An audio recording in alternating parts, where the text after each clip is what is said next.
세 번째 날의 주제는 긍휼입니다. 엘리아스,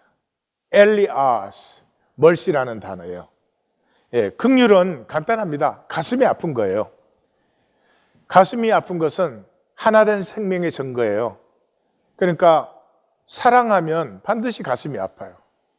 엄마는 자식 때문에 가슴 아프게 되어 있어요. 사랑하기 때문에. 저기 아프리카에 있는 아이 위해서 아프지 않아요. 사랑하지 않으니까요. 그래서 히브리서 4장 15절을 보면 이렇게 되어 있어요. 제가 번역을 좀 새로 했습니다. 그게 하도 이상하게 해놔서 우리의 대제사장은 우리의 연약함을 우리와 같이 아파하시는, 이 같이 아파하신다는 것이 sympathy, 이 공감한다는 거거든요.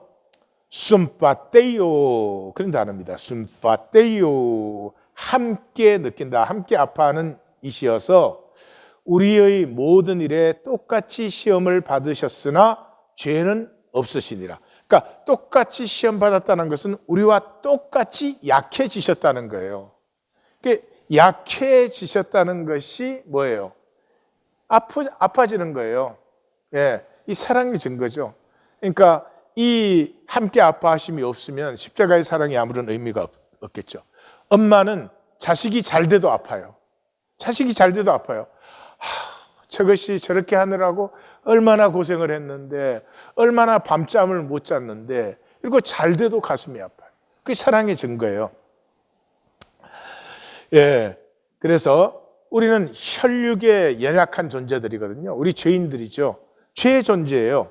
그런데 이 죄된 존재가 이 정말 생수가 솟아나는 높은 에너지 모드로 작동하기 시작하는 것이 뭐냐 그러면 우리가 가슴이 아플 때예요. 가슴이 아플 때예요. 사랑으로 가슴이 아플 때, 가슴이 아프다는 건 나하고 하나로 여기는 거예요. 동일시할 때. 그때 이 혈육과 연약한 우리 존재가 에너지 레벨이 쑥 올라갑니다. 배에서 생수의 강이 솟아나기 시작하는 것이죠. 그래서 긍휼의 반대는 판단이에요. 긍휼은 하나된 아픔이잖아요. 그러니까 하나된 곳에는 판단이 없어요. 자식은 판단하지 않죠. 그렇죠? 자식은 잘못하면 더 안타깝고 안아주고 감추어 주려고 하죠.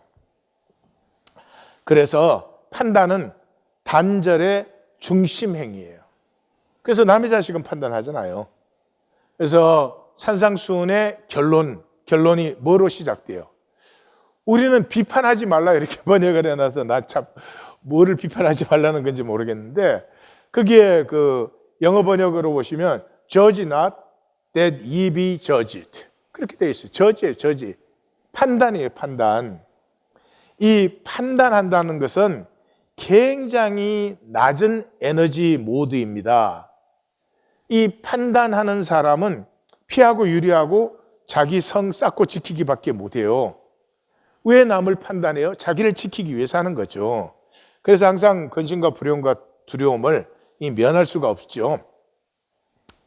그 다음에 이 긍휼일 때, 우리에게서 긍휼이 피어날 때가 우리가 실제에 접붙었을 때이죠. 그러니까 실제는 만유가 하나니까 그 만유를 지체로 느낄 때 우리에게서 긍휼이 피어나고, 만유를 지체로 느낄 때가 강력한 에너지 레벨입니다. 그때가. 그러니까 어머니는 강하잖아요. 모성애 때문에. 그죠? 어머니는 강한 이유가 자식과 자기를 하나로 보기 때문에 강해지는 것이죠. 그래서 이 긍휼이 피어날 때 적이라는 허상이 사라져요. 이 세상은 반드시 적이 있어야 돼요. 적이 없으면 만들어서라도, 그리고 되게 우리는 그러죠. 어디를 가든지 비슷한 적을 만나요. 그게 그 사람이 비슷한 게 아니고 자기 스타일에 그런 것이 적이 되는 것을 항상 만나는 거예요. 그래서 가끔씩 그런 분들 있죠. 꼭 내가 가는 곳에는 꼭 이런 이상한 사람이 나타난다 이러는데, 그 사람이 아니고 그 자기를 좀 살펴봐야 되는 일이에요. 적이라는 허상이 사라져요. 모두가 혈육의 약함이고 그 혈육의 약한 가운데 우리가 다 하나거든요. 그렇기 때문에 알퐁스 도데의 노인들 우리 들었죠? 마메트 할머니가 손자 친구가 찾아온 할아버지가 기분 좋음 때문에 배웅해 주겠다고 막 씩씩하게 걸어가는 모습을 보면서 제일 마지막 말이 가엾은 양반, 그러죠. 혈육으로는 우리 안에 있는 사랑과 소망과 믿음을 뿔리 살 수가 없어요. 혈육의 삶은 사실은 다 불쌍해요. 그 가엾음을 보는 거죠. 예. 그 가엾음을 보는데 어떻게 정죄하겠어요? 어떻게 멸시하겠어요? 그래서 이 긍휼에서 적이라는 허상이 사라지고 만유의 하나됨을 보고 느끼기 시작해요. 그때 조화들어가 피어나는 거예요. 만유의 하나된 통을 누리기 시작하면서부터 이 여호와 이레가 나타나고 동시성이 나타나고 합력하여 선이 나타나는 거예요. 이게 제가 여러 번 반복하는 말이네요. 그래서 시편 1편 3절은 그는 시냇가에 심은 나무가 철을 따라 열매를 맺으며 그 잎사귀가 마르지 아니한 같으니 그가 하는 모든 일이 다 형통하리로다. 시냇가에 심은 나무니까요, 물을 필요한 대로 빨아들일 수 있고요, 시절을 따라서 열매를 맺어야 될 때는 열매를 맺는 것이죠. 이게 나무가 그 모든 것과 하나로 통하고 있기 때문에 일어나는 일이잖아요. 이 인간만 단절되어 있거든요. 단절된 자리에는 긍휼이 없어요. 긍휼은 하나됨의 사랑을 느끼는 상태니까요. 그래서 우리가 회개한다 그럴 때 우리에게서 긍휼이 회복돼야 됩니다. 우리는 우리 자신에게도 긍휼하지 않아요. 우리에게서 긍휼이 회복돼야 돼요. 그래서 말씀의 핵심이 긍휼이에요. 성경이 이렇다 저렇다 지식적으로 많이 얘기할 필요 사실 없어요. 하나님의 모든 말씀을 한 단어로 딱 묶으면 긍휼이에요. mercy. 이 하나님의 긍휼 때문에 하나님의 조화들아가 피어나는 거예요. 어디에? 혼돈과 공허와 흑암 속에서. 그래서 우리가 서로를 긍휼히 여길 때 우리가 이 4차원 세계, 이 거짓 세계 속에서도 하나님이 조화들아를 피워내는 거죠. 그래서 마태복음은 예수님의 사역에서 두 기둥을 딱 세우잖아요. 9장 13절에서 나는 긍휼을 원하고 제사를 종교 원하지 않는다. 12장 7절에 똑같은 엘리아스, 멀시예요. 긍휼이에요. 나는 자비를 원하고 제사, 종교를 원하지 않는다. 왜 종교 만들어서 이렇게 또 삶을 억누르고 어렵게 만드는 거야? 너희가 서로 긍휼히 여기면 얼마든지 피어나며 그 피어나는 자리는 너희끼리가 아니라 두세 사람이 내 이름으로 모인 곳에 주님의 임재로 말미암은 여호와 이레 동시성 합력하여 선이 나타나는데 왜 서로 판단 정죄하고 긍휼을 버린 거야? 이게 마태복음의 예수님 말씀이죠. 이 긍휼이 통을 열어요. 긍휼이 있을 때 희생이 피어나기 시작해요. 우리에게서 희생이 피어날 때가 생명이 가장 아름답고 힘찬 상태예요. 예, 희생할 것이 없는 사람은 정말 불쌍한 사람이에요. 정말 가엾고 저주된 사람이에요.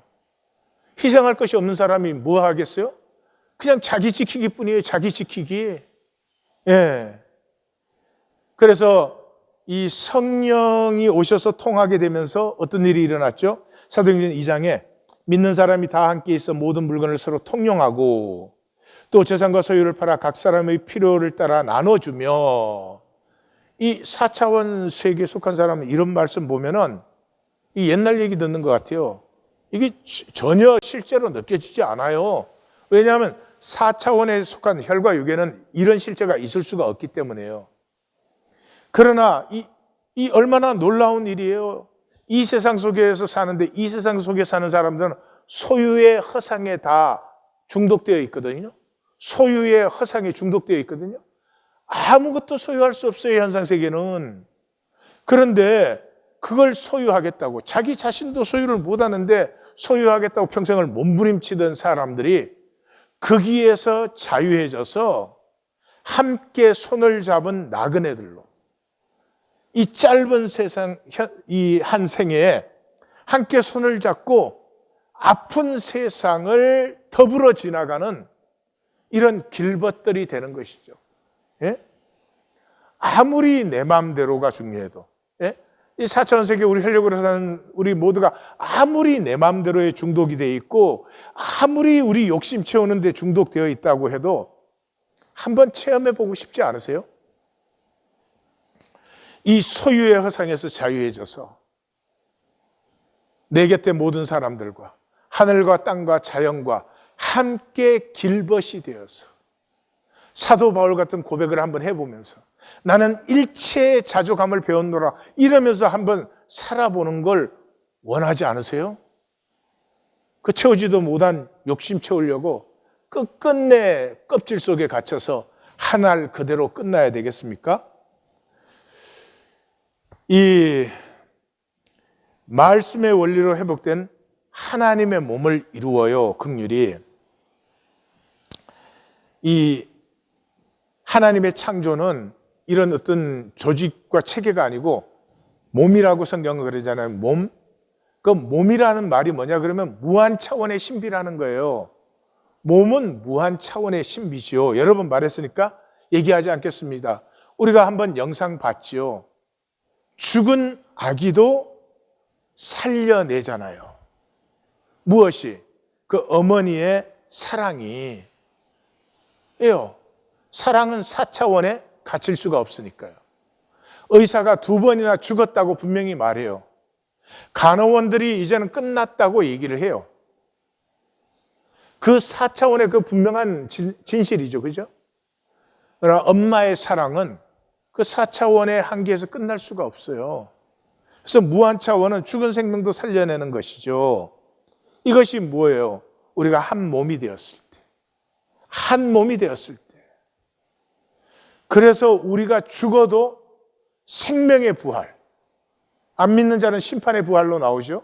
우리가 생명의 부활로 나올 수 있는 것은 우리는 우주 전체와 한 몸이었기 때문에 그래요. 그래서 고린도전서 12장은 교회를 몸이라고 가르치면서 한 몸에 많은 지체가 있는 거라고 가르치면서 26절에 만일 한 지체가 고통을 받으면 모든 지체가 함께 고통을 받고 한 지체가 영광을 얻으면 모든 지체가 함께 즐거워하느니라. 너희는 그리스도의 몸이요 지체의 각 부분이라. 우리가 그리스도를 머리로 한 우주적 몸에 한 지체가 될 때, 나와 만유가 통하고 만유가 나와 통할 때 이 하나님의 무한 차원을 누리는 것이죠. 이 4차원 세계에 끊임없는 결핍, 끊임없는 불안과 두려움, 염려, 근심에서 자유함을 얻게 되는 것이죠. 그래서 이 긍휼이 있을 때 함께 아파하고 함께 기뻐하죠. 너가 아플 때 나도 아프고 너가 기쁠 때 나도 기쁘고. 이것이 세상을 이기는 것이에요. 욕심이 힘을 잃어버려요. 요한일서 5장 1절에 예수께서 그리스도이심을 믿는 자마다 하나님께로부터 난 자니 또한 낳으신 이를 사랑하는 자마다 그에게서 난 자를 사랑하느니라. 우리가 이거 벌써 몇 번 봤는데요. 그러니까 예수 그리스도를 믿으면 하나님의 자녀가 된 것이고 하나님의 자녀가 됐으면 하나님을 사랑하는 것이고 하나님을 사랑하는 자는 반드시 서로 사랑해요. 한 몸의 다른 지체를 사랑하게 되어 있는 것이죠. 예, 우리 몸이 추워지면요. 손끝 발끝에 있던 혈액을 손끝 발끝이 심장으로 보내요. 그래서 추울 때는 손발이 시려지는 거예요. 누가 손과 발에게 그걸 가르친 적이 있습니까? 아니에요.